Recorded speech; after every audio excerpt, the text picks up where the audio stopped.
ಹುಡುಗ, ನಮ್ಮ ಕಾಂಪೌಂಡ್ ಹುಡುಗ. ನಿಮಗೆ ಗೊತ್ತಿರಬೇಕು, ಭಾಳ ನಾನು ವಿಜಯಿಂದ ಹೆಸರು ಮತ್ತೋಗುತ್ತೆ, ಬಾಲ ಬಾಲ ಅಂತ ಕರೆಯೋದು. ನಾನು ಮಾಡಿದಾಗೆಲ್ಲ ಬಾಲ ಹೇಗಿದೆಯಪ್ಪ ಅಂತ, ಸ್ಲಮ್ ಬಾಲ. ಆ ಟೈಮಿಂದನೂ ನಮ್ಮ ಮನೆಯ ಹುಡುಗ, ಮನೆಯ ಮಗ. ಸಿನಿಮಾ ಕಮರ್ಷಿಯಲ್ ಆಗಿ ತೆಗೆದಿದ್ದಾರೆ.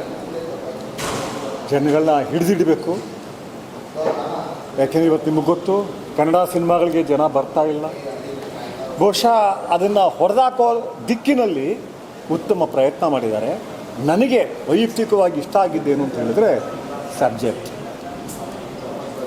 ನಿಮ್ಮಲ್ಲಿ ನೀವು ನೋಡಿರೋರು ಗೊತ್ತಿರುತ್ತೆ, ನೀವು ಸಿನಿಮಾ ಆಗಿ ನೋಡ್ತಿದ್ದೀರಿ, ಆದರೆ ನಾನು ಸಿನಿಮಾ ಹೊರಗಡೆ ನೋಡ್ತಿದ್ದೀನಿ. ಇಲ್ಲಿ ಡ್ರಗ್ ಪ್ರಾಬ್ಲಮ್ ತೋರಿಸಿರೋದು ಖಂಡಿತವಾಗಿಯೂ ಆ ರೀತಿಯೇ ಇದೆ. ಅದರಲ್ಲೂ ರಾ ಆಗಿ ತೋರಿಸಿದಾರಲ್ಲ, ಒಂದು ಲೋಯರ್ ಮಿಡ್ಲ್ ಕ್ಲಾಸ್ ಏನೋ ಲೋಯರ್ ಕ್ಲಾಸ್, ಸ್ಪೆಷಲಿ ಸ್ಲಮ್ಗಳಲ್ಲಿ ಇವತ್ತು ಹೇಗೆ ಮಕ್ಕಳುಗಳು, ಬರೀ ಬೆಂಗಳೂರಲ್ಲ, ಇಡೀ ಇಂಡಿಯಾದ ಎಲ್ಲ ಸಿಟಿಗಳಲ್ಲಿ ಸ್ಲಮ್ಗಳಲ್ಲಿ ಏನಾಗ್ತಾ ಇದೆ, ಮತ್ತು ಆ ಮೆಡಿಸನ್ ಹೇಗೆ ಇದಾಗ್ತಾ ಇದೆ, ಗಾಂಜಾ ಹೇಗಾಗ್ತಾ ಇದೆ, ಮತ್ತು ಹೈ ಸೊಸೈಟಿಗಳಲ್ಲಿ ಹೇಗೆ higher level drugs, synthetic drugs ತಗೊಳ್ತಾ ಇದ್ದಾರೆ. ಮತ್ತು ಇವ್ರು ನನಗೆ ಸಂತೋಷ ಆಗೋದೇನು ಅಂದರೆ ಅವ್ರು ತೋರಿಸಿದಾರಲ್ಲ, ರಿಹ್ಯಾಬಿಲಿಟೇಷನ್ನು, ಇದು ಎಲ್ಲವೂ ಸತ್ಯನೇ. ಮತ್ತು ಆ ವಿಜುವಲ್ಸಲ್ಲಿ ಏನು ತೋರಿಸಿದಾರೋ ಅದೇ ರೀತಿ ನಡೀತಾ ಇದೆ. ಆ ಹುಡುಗರು ಡ್ರಗ್ಸ್ ತೊಗೊಂಡ್ಮೇಲೆ, ಯಾಕೆಂದ್ರೆ ನಾನು ವಿಜಯ್ ಗೊತ್ತಿಲ್ಲ, ಒಂದಿಬ್ಬರು 3 ಜನ ಜೊತೆ ಮಾತಾಡಿದ್ದೀನಿ ನಾನು. ನಮ್ಮ ಅಭಿಷೇಕ್ ಇವರಿಗೆಲ್ಲ ಗೊತ್ತು, ರೋಷನ್ನು ಗೊತ್ತು, ಡ್ರಗ್ ಬಗ್ಗೆ ಒಂದು ಒಳ್ಳೆಯ ಫಿಲಮ್ ಮಾಡಬೇಕು ಅಂತ. ಇಲ್ಲಿ ಆ ರಾ ಫುಟೇಜ್ ಇದೆಯಲ್ಲ, ಅದು ಅಕ್ಷರಶಃ ಸತ್ಯ. ಅದು ಹೇಗೆ ಅವರು ಆ ಡೈರೆಕ್ಟರ್ ಅದನ್ನು ಕನ್ಸೀವ್ ಮಾಡಿದ್ನೋ, ಆ ಹುಡುಗ ಅದು ಯಾವ ರೀತಿ ಇದು ಮಾಡಿದ್ನೋ, ಮತ್ತು ಯಾವ ರೀತಿ ಆ್ಯಕ್ಟಿಂಗ್ ತೆಗೆದುಕೊಂಡೋ, ಅಥವಾ ಡ್ರಗ್ ಎಕ್ಸ್ಪೀರಿಯನ್ಸ್ ಇದ್ದು ಹುಡುಗರನ್ನ ತೊಗೊಂಡೋ ನನಗೆ ಗೊತ್ತಿಲ್ಲ. ಬಟ್ ಹುದುಗಿಕೆ ನೇರವಾಗಿ ತಲುಪುತ್ತೆ. ಬೇರೆ ವಿಷಯಗಳು ಎಸ್ ಕಮರ್ಷಿಯಲ್ ಆಗಿ ದೊಡ್ಡ ಸ್ಟಾರ್, ಹಳ್ಳಿಯಲ್ಲಿ ಗೊತ್ತಿರೋ ಸ್ಟಾರ್ ವಿಜಯ್. ಸೊ ಆ ಇದರಲ್ಲಿ ಕೆಲವು ಕಾಂಪ್ರಮೈಸ್ ಇರ್ತವೆ. ಬಟ್ ಅದನ್ನು ಮೀರಿ ಈ ಸಬ್ಜೆಕ್ಟ್ ಇದೆಯಲ್ಲ, ಫಸ್ಟ್ ಟೈಮ್ ಈ ಸಬ್ಜೆಕ್ಟ್ನ ಇಷ್ಟು ಚೆನ್ನಾಗಿ ಕನ್ನಡದಲ್ಲಿ ತಂದಿರೋದು. ಬೇರೆ ಭಾಷೆಗಳಲ್ಲೂ ತಂದಿದ್ರೂ ಇಷ್ಟು ರಾ ಆಗಿ ತಂದಿಲ್ಲ. That's very very important. ನೀವು ಅದನ್ನು ತಲುಪಿಸ್ಬೇಕು ಜನರಿಗೆ, ಹೇಗೆ ಬದುಕುಗಳನ್ನ ನಾಶ ಮಾಡುತ್ತೆ. ಆಮೇಲೆ ಇದರಲ್ಲಿ ಆ ವಿಜಯ್ ಕ್ಯಾರೆಕ್ಟ್ರು ಅಷ್ಟೇ, ಅಲ್ಲೆಲ್ಲೂ ರೊಮ್ಯಾಂಟಿಸೈಸ್ ಮಾಡಿಲ್ಲ. ಆತನು 24 ಗಂಟೆ ಕುಡಿತಾ ಇರ್ತಾನೆ, ಕುಡ್ಕೊಂಡು ಮಾತಾಡ್ತಾ ಇರ್ತಾನೆ ಎಲ್ಲ ರೀತಿಯಲ್ಲಿ. ಅಟ್ ದ ಸೇಮ್ ಟೈಮ್ ಒಂದು ಹೃದಯದ ಫೀಲಿಂಗ್ಸ್ ಇಟ್ಕೊಂಡಿರ್ತಾನೆ. ಆ ಇದರಲ್ಲಿ ಡ್ರಗ್ ವಿರುದ್ಧ ಬೀಳ್ತಾನೆ. ಮತ್ತು ಪೊಲೀಸ್ ಹೇಗಿರುತ್ತೆ, ಎಷ್ಟು ಚೆನ್ನಾಗಿದೆ ಅದೆಲ್ಲ ಅಂದರೆ, ಅಕ್ಷರಶಃ ಇವತ್ತು ಏನು ನಡೀತಾ ಇದೆ ಅದನ್ನು ಈ ಸಿನಿಮಾದಲ್ಲಿ ತೋರಿಸಿದ್ದಾರೆ. ಮತ್ತು ಕನ್ನಡದಲ್ಲಿ ಬೇರೆ ರೀತಿಯ ಸಿನಿಮಾಗಳು ಬರೋದಿಲ್ಲ ಅಂತ ಹೇಳ್ತಾರಲ್ಲ, ಅದಕ್ಕೆ ಅಪವಾದ ಇದಲ್ಲ. ಒಂದು ಡ್ರಗ್ ಸಮಸ್ಯೆ ಅಂತ ತೆಗೆದುಕೊಂಡು ಅಲ್ಲಿ ನಿಮಗೆ ಸಾಂಪ್ರದಾಯಿಕ ಹೀರೋಯಿನ್ ನಿಮಗೆ ಕಾಣೋದೇ ಇಲ್ಲ. ವಿಜಯ್ ಇದ್ರೂ ಸಹ ಸಾಂಪ್ರದಾಯಿಕ ಹೀರೋಯಿನ್ ಕಾಣೋದಿಲ್ಲ, ಬೇರೆ ಥರನೇ ಕಾಣುತ್ತೆ. ಒಂದು ಸಾಮೂಹಿಕವಾಗಿ ಹಾಳು ಮಾಡ್ತಾ ಇರೋ ಒಂದು ಸಮಸ್ಯೆ ಇವತ್ತು ತುಂಬ ನಾಶ ಮಾಡ್ತಾ ಇದೆ. ಭಾಳ ಜನ ಗೊತ್ತಿಲ್ಲ, ಅದು ಸಿಟಿಗಳಲ್ಲಂತೂ ತುಂಬ ಆಗಿದೆ ಇದು. ಒಂದು ಗಾಂಜಾ ಮತ್ತು ಸಿಂಥೆಟಿಕ್ ಡ್ರಗ್ಸ್ ಪ್ರತಿಯೊಂದು ಪ್ರತಿಷ್ಠಿತ ಕಾಲೇಜುಗಳಲ್ಲಿ ನಡೀತಾ ಇದೆ. ಕಾಲೇಜುಗಳ ಪಕ್ಕ ಅಪಾರ್ಟ್ಮೆಂಟ್ ತೆಗೆದುಕೊಂಡು ಇದಾಗಿದೆ. ಮತ್ತು ಸ್ಲಮ್ಗಳಲ್ಲಿ ಕೇಳಲೇಬೇಡಿ. ಸೊ ಇದನ್ನು ಡೀಲ್ ಮಾಡಿದ್ದಾರೆ. I am very very proud of this group and our ಬಾಯ್.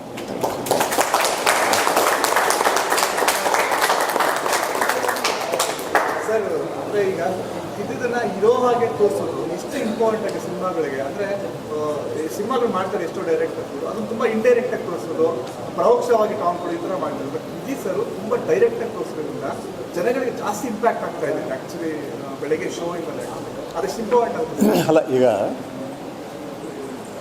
ಸಮಾಜದಲ್ಲಿ ಇವತ್ತು ಹೇಗಾಗ್ಬಿಟ್ಟಿದೆ ಅಂತ ಹೇಳಿದ್ರೆ ಎಲ್ರಿಗೂ ಗೊತ್ತು. ಪತ್ರಕರ್ತರು, ಅದು ನೀವು ಮೀಡಿಯಾದವರು ಎಲ್ರಿಗೂ ಗೊತ್ತು. ಎಷ್ಟು ಕೆಡಬಾರ್ದೋ ಅಷ್ಟು ಕುಲ್ಗೆಟ್ ಹೋಗಿದೆ ಸಮಾಜ. ಇವತ್ತು ನಾವು ಮಾತಾಡೋದಕ್ಕೆ ಅರ್ಥನೇ ಇಲ್ವೇನೋ ಅನ್ನೋಷ್ಟು ಕುಲ್ಗೆಟ್ ಹೋಗಿದೆ. ನೋಡ್ತಾ ಇದ್ದೀರಿ ಡೈಲಿ ಏನು ನಡೀತಿದೆ ಅಂತ. ರಾಜಕಾರಣಿಗಳು, ದೊಡ್ಡ ದೊಡ್ಡ ನಾಯಕರುಗಳು ಹತ್ತಿರದಿಂದ ಅವ್ರು ನೋಡಿದ್ದೀನಿ. ಅವ್ರು ಎಷ್ಟು ಕಳೆದು ಹೋಗಿದ್ದಾರೆ ಅಂದರೆ ಏನು ಮಾಡಬೇಕು ಅಂತ ಗೊತ್ತಾಗ್ತಾ ಇಲ್ಲ. ಆಗ ನಮಗೆ ಉಳಿದಿರೋ ದಾರಿ ಒಂದೇ. ನಮಗೆ ಏನೂ ಸರಿ ಮಾಡೋಕ್ಕಾಗಲ್ಲ ಅಂದಾಗ ಉಳಿದಿರೋ ದಾರಿ ಒಂದೇ, ಸಾಹಿತ್ಯ ಮತ್ತು ಕಲೆಯಲ್ಲಿ ಅದನ್ನು ಬಿಂಬಿಸೋದು, ಅದನ್ನು ರೆಕಾರ್ಡ್ ಮಾಡೋದು, ದಾಖಲಿಸೋದು. ಸಾಹಿತ್ಯದಲ್ಲಿ ದಾಖಲಿಸಬಹುದು, ಈ ಮಂತ್ರಿ ಸರಿ ಇಲ್ಲ, ಈ ಆಫೀಸರ್ ಸರಿ ಇಲ್ಲ, ಈ ಶ್ರೀಮಂತ ಸರಿ ಇಲ್ಲ. ಅದೇ ರೀತಿ ಸಿನಿಮಾ ನಮ್ಮ ಕಾಲದ ದೊಡ್ಡ ಕಲೆ ಇದು. ನಮ್ಮ ಯುಗದ ದೊಡ್ಡ ಕಲೆ ಸಿನಿಮಾ, ದೃಶ್ಯ ಮಾಧ್ಯಮ. ಅದರಲ್ಲಿ ದಾಖಲಿಸೋದು. ಇಲ್ಲಿ ಆ MLA ಮಗನ್ನ ಹೊಡೆಯೋದು ರಿಯಲ್ ಲೈಫ್ನಲ್ಲಿ ಭಾಳ ಕಷ್ಟ, ಹತ್ರ ಕೂಡ ಹೋಗೋಕ್ಕಾಗಲ್ಲ. ಆದರೆ ಆ ಸಿಟ್ಟನ್ನು ಇಲ್ಲಿ ಎಕ್ಸ್ಪ್ರೆಸ್ ಆಗುತ್ತೆ, ಕಲೆಯಲ್ಲಿ ಎಕ್ಸ್ಪ್ರೆಸ್ ಆಗುತ್ತೆ, ಸಾಹಿತ್ಯದಲ್ಲಾಗುತ್ತೆ, ಸಿನಿಮಾದಲ್ಲಾಗುತ್ತೆ. ಹಾಗೆ ಇದರಲ್ಲಿ ತೋರಿಸಿದ್ದಾರೆ ಇಲ್ಲಿ. ಆ ಡೈಲಾಗ್ಗಳಿರ್ಬೋದು, ಆ ಹೊಡೆಯೋದಿರ್ಬೋದು, ಹಿಂಸೆ ಹೆಚ್ಚಿದೆ ಅಂತ ಅನಿಸಿದ್ರೂ ಸಹ ಆ ಸಿಟ್ಟನ್ನು ಎಕ್ಸ್ಪ್ರೆಸ್ ಮಾಡೋದು ಇದೆಯಲ್ಲ, ಅದು ಸಾಧ್ಯ ಆಗೋದು ಕಲೆಯಲ್ಲಿ ಮತ್ತು ಸಿನಿಮಾದಲ್ಲಿ. ಆ ವಿಷಯದಲ್ಲಿ ಇವರು ಚೆನ್ನಾಗಿ ಗೆದ್ದಿದ್ದಾರೆ, ನಮ್ಮ ಹುಡುಗರು ತುಂಬ ಚೆನ್ನಾಗಿದ್ದಾರೆ.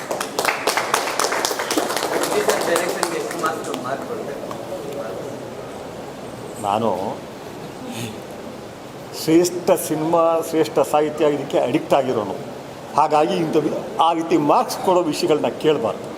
ಬಟ್ ನಮ್ಗೆ ಬೇಕಾಗಿರೋದೇನು, ಇದನ್ನ ಮಾರ್ಕ್ಸ್ ಈಗ ನಾವು ಮಾಡ್ತೀವಿ. ಇದನ್ನು ನಾವೀಗ ಎದೆಗಾರಿಕೆ ಇದು ಎಲ್ಲ ಇನ್ಕ್ಲೂಡಿಂಗ್ ಸ್ಲಂಬಾಲದಲ್ಲಿ ವಿಜಯ್ ನನ್ನ ಜೊತೆ ಗಲಾಟೆ ಏನು ಅಂದರೆ, ಅಣ್ಣ 4 ಫೈಟ್ ಕೊಡು. ನಾನು ಇಲ್ಲಪ್ಪ, ರಿಯಲ್ ಲೈಫ್ ನಡೆಯಲ್ಲ ಆ ಥರ, ನಾನು ಕೊಡಲ್ಲ. ಏನು ಸ್ವಲ್ಪ ಅಲ್ಲ ಆರ್ಗ್ಯೂ ಮಾಡಿದ್ದು.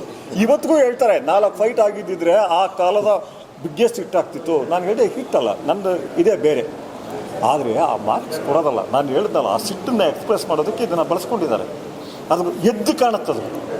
ಸ್ಪೆಷಲಿ ಡ್ರಗ್ಸ್ ಬಗ್ಗೆ ಇದೆಯಲ್ಲ, ಪ್ರತಿಯೊಬ್ಬರು ಅದಕ್ಕೋಸ್ಕರ ನೋಡಬೇಕು. ಪ್ರತಿಯೊಂದು ಕಾಲೇಜ್ ಹುಡುಗರು ಹುಡುಗಿ ನೋಡಬೇಕು, ತಾಯಿ ತಂದೆ ನೋಡಬೇಕು. ಇವತ್ತು ಡ್ರಗ್ಸ್ ಪ್ರಾಬ್ಲಮ್ ನಾವು ಅಂದ್ಕೊಂಡಿರೋದಕ್ಕಿಂತ ಶ್ರೀಮಂತ ಮನೆಗಳಲ್ಲಿ, ನಾನು ಇಲ್ಲಿ ನಿಮ್ಮೆದುರಿಗೆ ಹೇಳೋಕ್ಕಾಗಲ್ಲ, ಸಿನಿಮಾದಲ್ಲಿ ಹೇಳ್ಬೋದು, ಎಷ್ಟೆಷ್ಟು ದೊಡ್ಡ ದೊಡ್ಡ ರಾಜಕಾರಣಿಗಳ ಮಕ್ಕಳು ಅಡಿಕ್ಟ್ ಆಗಿದ್ದಾರೆ, ಎಷ್ಟು ನಾಶ ಆಗ್ತಿದ್ದಾರೆ, ಎಷ್ಟು ಆಗಿದ್ದಾರೆ, ಮತ್ತು ಆ ಗುಂಪುಗಳು ಏನಾಗಿದೆ ಅವೆಲ್ಲ ನನಗೆ ಗೊತ್ತಿದೆ. ಸೊ ಅದನ್ನು ಭಾಳ ಚೆನ್ನಾಗಿ ತಂದಿದ್ದಾರೆ. ಸೊ ಇದರಲ್ಲಿ it is A success. Commercially reach ಆಗಬೇಕು ಪ್ರತಿಯೊಬ್ಬನ್ನು ಅಂತ ಮಾಡಿದ್ದಾರೆ. ಸೆಕೆಂಡ್ ಹಾಫ್ ಅಂತೂ ಗೊತ್ತಾಗೋದೇ ಇಲ್ಲ. ಫಸ್ಟ್ ಹಾಫು ವಿವರಗಳು ಬರ್ತವೆ, ಆದರೆ ಸೆಕೆಂಡ್ ಹಾಫ್ ಇದೆಯಲ್ಲ ಸಿಕ್ಕಾಪಟ್ಟೆ ಚೆನ್ನಾಗಿದೆ. ಸರ್, ನಿಮಗೆ ನಿಮ್ಮ ಕ್ಯಾರೆಕ್ಟರ್ ಬಿಟ್ಟು ಬೇರೆ ಯಾವ ತುಂಬ ಇಂಪ್ಯಾಕ್ಟ್ ಆಗಿದೆ ಸರ್? ಕ್ಯಾರೆಕ್ಟರ್ ತುಂಬ ಹತ್ರ ನೀವು ನೋಡಿರೋ ಕ್ಯಾರೆಕ್ಟರ್ ಅಂತ ಅನಿಸ್ಬೋದು ರಿಯಲ್ ಲೈಫ್. ಅಲ್ಲಿ ಬರೋ ಡ್ರಗ್ ಡೀಲರ್ಸ್ ಇದಾರಲ್ಲ, ಇವೆಲ್ಲ ನಾವು ನೋಡಿರೋದು. ಅಣ್ಣ ಇಲ್ಲಿ ಈ ಥರ ಇದನ್ನ ನಾವೆಲ್ಲ ನೋಡಿರೋದು. ಈಗ ತೋರಿಸಿದಾರಲ್ಲ, ಡ್ರಗ್ ಹೇಗೆ ಡೀಲ್ ಮಾಡ್ತಾರೆ, ಹೇಗೆ ಬೆರೆಸ್ತಾರೆ. ಆಮೇಲೆ ಅದು ಆ ವೈಲೆನ್ಸ್ ಹೇಗಿದೆ ಅಂದರೆ ಇಟ್ಟಿದ್ದಾರೆ ಇಲ್ಲಿ. ಯಾವ ಅಂಡರ್ವರ್ಲ್ಡ್ನಲ್ಲೂ ನಿಮ್ಗೆ ಸಿಗಲ್ಲ. ಡ್ರಗ್ ಫೀಲ್ಡಲ್ಲಿ ಇದೆಯಲ್ಲ, ಡ್ರಗ್ ಮಾಫಿಯಾ, ಅಲ್ಲಿರೋ ವೈಲೆನ್ಸ್ ಪ್ರಪಂಚದಲ್ಲಿ ಎಲ್ಲೂ ಸಿಗಲ್ಲ. ನಾನು ಇದನ್ನು ಹೇಳಬಾರ್ದು, ಆದರೂ ಹೇಳ್ತೀನಿ ಕೇಳಿ. ಕೆಲವು ಹುಡುಗರಿಗೆ ನಾವು ಡ್ರಗ್ಗಿಗೆ ಅಡಿಕ್ಟ್ ಆಗಿರ್ತಾರೆ, ಕಾಲೇಜ್ ಹುಡುಗರಿಗೆ. ಯಾವ ಕಾಲೇಜು ಅಂತ ಹೇಳಲ್ಲ. ನಾನು ಅವ್ರಿಗೆಲ್ಲ ಮಾತಾಡ್ತಿದ್ದೆ, ಬೇಡ್ರಪ್ಪ ಮಕ್ಕಳ ಹಿಂಗೆ ಆಗಬೇಡಿ. ನನ್ನ ಮಕ್ಕಳಿಗೆ ಚಿಕ್ಕ ವಯಸ್ಸಲ್ಲ, 18-19 ವರ್ಷ. ಅಣ್ಣ ಇನ್ನೆಲ್ಲ ಬಿಟ್ಬಿಡ್ತೀವಿ, ನೀವು ಪ್ರಾಮಿಸ್ ಮಾಡ್ತೀವಿ ಅಂತ ಹೋಗ್ತಾರೆ. ತಿರುಗಿ ಓದಿ ತೊಗೊಂಡಿರ್ತಾರೆ. ಆ ತೊಗೊಂಡಾಗ ಒಬ್ಬ ಹುಡುಗನ ಪೊಲೀಸ್ ಹೇಳ್ಕೊಂಡೋಗ ನಮ್ಮ ರೋಷನ್ ಹೋಗ್ತಾನೆ. ಏನಪ್ಪ ನೀನು ಅವತ್ತು ಏನು ಹೇಳಿದೆ ದೊಡ್ಡಪ್ಪ, ನಿಮ್ಗೆ ಆಣೆ ಆಗು ಸೇದಲ್ಲ ಅಂದೆ. ಯಾವ ದೊಡ್ಡಪ್ಪ? ಅಗ್ನಿಶ್ರೀದಾರೆ. ಏನು ಮಾರ ಬಾಪ್ ಕ್ಯಾ? ನಾನು ಏನು ಹೇಳಿದ್ದೀನೋ ಗೊತ್ತಿಲ್ಲ, ಹೋಗು. ಬಚ್ಚನ್ ಮಾಮಂಗೆ ಹೇಳಿದೆ, ಕೌನಿಯೇ ಬಚ್ಚನ್. ಯಾರವನು? ನಾನು ಬಯ್ಯನ ತಂದೆನ? ಹೋಗ. ಡ್ರಗ್ಸ್ ತೊಗೊಂಡೋಗಿ ಹೇಳಿರೋ ಮಾತಿದು. ಅದಾದಮೇಲೆ ಬೆಳಿಗ್ಗೆ ಕರ್ಸಿಗೆ ಕೈ ಕಾಲು ಮುಗಿದ್ಬಿಟ್ಟು ಹೇಳ್ಬೇಡ, ಅವ್ರಿಗೆ ಹೇಳ್ಬೇಡ ನಾನು ಹಿಂಗಂದೆ ಅಂತ. This is the real world. ಅದು ಇದು ಕಾಣುತ್ತೀವಿ. ಯಾಕೆ ಡ್ರಗ್ ಇದನ್ನ ನನಗೆ ಗೊತ್ತಿರಾಗಿ ಇದೆ ಫಸ್ಟ್ ಇರಬೇಕು. ಕನ್ನಡದಲ್ಲಿ ಬಂದಿರೋದು ಬಂದಿದೆಯಾ? ನಾನು ಸಾಮಾನ್ಯವಾಗಿ ಸಿನಿಮಾಗಳಿಗೆ ಹೋಗೋದಿಲ್ಲ. ವಿಜಯ್ ಇದು ಮಾಡಿದಾಗ, ವಿಜಯ್ ಮಾಡಿದ್ದಾರೆ ಇನ್ನು ಇದೆ ಈ ಥರ ಇದೆ ಅಂತ ನನಗೆ ಮೈಸೂರು ಬೇರೆ ಕಡೆಯಿಂದ ಕಾಲ್ಸ್ ಎಲ್ಲ ಬಂತು. ನೀವು ನೋಡಬೇಕು ಭೀಮಾ ಅಂತ. ಆಗ ನಾನು ಹೇಳಿದೆ, ಹೇಳಪ್ಪ ವಿಜಯ್ಗೆ ನಾನು ನೋಡಬೇಕು ಅಂತ. ನಾನು ಬಂದೆ. ಯಾಕೆ ನಂಗೆ ನೋಡಬೇಕಾಗಿತ್ತು, ಈ ಸಮಸ್ಯೆಗೋಸ್ಕರ ನೋಡಬೇಕಾಗಿತ್ತು. ಆ ವಿಜುವಲ್ಸ್ ಮಾತ್ರ ನೀವು ಮರೆಯೋಕ್ಕೆ ಆಗಲ್ಲ. It is a fact. So ಅಲ್ಲಿರೋ ಎಲ್ಲ ಕ್ಯಾರೆಕ್ಟ್ರು ಭಾಳ ಚೆನ್ನಾಗಿ ಬಂದಿದೆ. ಸಿಂಗಲ್ ಔಟ್ ಮಾಡೋಕ್ಕಾಗೋದೇ ಇಲ್ಲ. Specially drugs. ಆ MLA ಮಗನ ಎಷ್ಟು ಚೆನ್ನಾಗಿ ಬಂದಿದೆ. ಅದೇ ಥರ ಅವ್ರು ಬಿಹೇವ್ ಮಾಡೋದು, ಆ ಸೋಫಿಸ್ಟಿಕೇಟೆಡ್ ಆಗಿ ಇದಾಗಿ ಹಾಗೇ ಬಿಹೇವ್ ಮಾಡೋದು. ನನಗೆ ಗೊತ್ತಿರೋದಿದೆಯಲ್ಲ. ಸೊ ನಾನು ವಿಜಯ್ಗೂ ಇದು ಮಾಡ್ತೀನಿ. ಮತ್ತು ಡೈರೆಕ್ಟ್ರಲ್ಲಿ ತಾನೇ ಡೈರೆಕ್ಟ್. ನಾನು ಡೈರೆಕ್ಟ್ರು, ಕಥೆಗಾರನೇ ಡೈರೆಕ್ಟ್ರ್ ಅಂದ್ಕೊಂಡೆ. ನಾನು ಡೈರೆಕ್ಟ್ರು ಬೇರೆ ಇದೆ ಅಂದ್ಕೊಂಡು. ಭಾಳ ಚೆನ್ನಾಗಿದೆಯಪ್ಪ ಅದು. ಆ ಇದು ಮಾತ್ರ ತೆಗೆದಿರೋದು. ಮೈ ಗಾಡ್, ನಾನು ಸ್ವಲ್ಪ ಲೇಟಾಗಿ ಇದು ಮಾಡ್ತಿದ್ದೆ, ಗಮನಿಸಲಿಲ್ಲ ಡೈರೆಕ್ಷನ್ ಯಾರು ಅಂತ. Great Vijay, really great. ಆಮೇಲೆ ನೋಡಬೇಕು. ನಾನು ಕನ್ನಡದ ಜನಗಳಿಗೆ ಕೇಳ್ಕೊಳ್ತೀನಿ, ಹೊಸ ಯುಗದ ಕಲೆ ಇದು ಸಿನಿಮಾ. ಎಲ್ಲ ಭಾಷೆಗಳಲ್ಲೂ ಸಕ್ಸಸ್ ಆಗ್ತಿದೆ, ಇನ್ಕ್ಲೂಡಿಂಗ್ ಬ್ಯಾಂಗ್ಳೂರಿನಲ್ಲಿ. ಯಾಕೆ ನೀವು ಬಿಡ್ತಾ ಇದ್ದೀರಿ? ನಿಮ್ಮ ಇದು ನಿಮ್ಮ ನೀವು ಕಟ್ಕೊಂಡಿರೋ ಒಂದು ಕಲಾ ಮಾಧ್ಯಮ ನಿಮಗೆ ಸೇರಿದ್ದು. ಯಾರೋ ವಿಜಯ್ಗೆ ಸೇರಿಲ್ಲ, ನಮಗೆ ಸೇರಿಲ್ಲ, ಪ್ರೊಡ್ಯೂಸರ್ ಸೇರಿಲ್ಲ. ಜನಸ್ತಂಭದ್ದು ದೃಶ್ಯ ಮಾಧ್ಯಮ ಅನ್ನೋದು ಜನಕ್ಕೆ ಸೇರಿದ್ದು. ಈ ಕ್ಯಾನ್ ಕ್ಲೈಮೇಟ್ ನಮ್ಮ ಭಾಷೆ ನಮ್ಮ ಇದು ಅಂತೇಳಿ ದಯವಿಟ್ಟು ನೋಡಿ. ಥಿಯೇಟ್ರ್ಗಳನ್ನ ಮುಚ್ಚೋಗ್ತಾ ಇದ್ದಾವೆ. ಭಾಳ ಸಂಕಟ ಆಗುತ್ತಿದ್ದು. ನಿಮ್ಮನ್ನು ಬೆಳೆಸುವ ಒಂದು ಮಾಧ್ಯಮ ಇದು. ಯಾಕೆಂದರೆ ಸಾಹಿತ್ಯಕ್ಕೆ ಸಿದ್ಧತೆ ಬೇಕು, ಇದು ದೃಶ್ಯ ನೀವು ಬೆಳೆಸಿ ಸಿನಿಮಾಗಳನ್ನ ನೋಡಿ ನೀವು ನೋಡಿ ಆಮೇಲೆ ಸರಿ ಇಲ್ಲ ಗಲಾಟೆ ಮಾಡಿ ಡೈರೆಕ್ಟ್ರು ಪ್ರೊಡ್ಯೂಸರ್ ಇವರಿಗೆಲ್ಲ ಒಳ್ಳೆ ಸಿನಿಮಾ ಕೊಡಿ ಅಂತ. ಬಟ್ ನೀವು ಸಿನಿಮಾ ನೋಡೋ ಒಂದು ಹವ್ಯಾಸ ಮಾತ್ರ ಕಳ್ಕೋಬೇಡಿ. ಎಲ್ಲ ಭಾಷೆನೂ ಬೆಳೀತಾ ಇದೆ, ನಮ್ಮ ಭಾಷೆನೂ ನೀವೆಲ್ಲ ಸೇರಿ ಬೆಳೆಸ್ಕೋಬೇಕು. ನಾನು ಕೈ ಮುಗಿದು ಕೇಳ್ಕೊಳ್ತೀನಿ ನಿಮ್ಮನ್ನೆಲ್ಲ.